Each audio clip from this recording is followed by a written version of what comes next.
Per Prevency suposa consolidar la nostra aposta per la prevenció de l'abús sexual infantil, suposa consolidar també l'aposta per la protecció de les víctimes i suposa també un repte per incorporar al llarg del temps també aquesta visió de prevenció 360 graus d'aquesta violència, atenent també als fenòmens que emergiran d'aquest nou projecte, no? Què passarà amb les famílies on tot això surti, què passarà quan tinguem persones que estiguin convivint en el mateix nucli familiar i hagin viscut aquestes situacions tant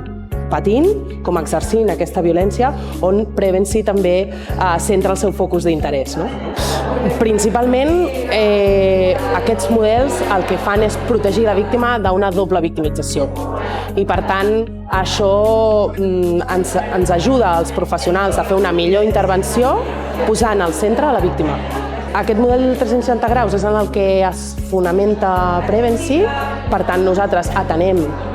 i apostem per l'atenció a les víctimes, a l'atenció també a les famílies i la prevenció abans que es doni una violència sexual i per tant centrant-nos en la prevenció en entorns educatius, en entorns també familiars i també amb aquelles persones que poden sentir una atracció sexual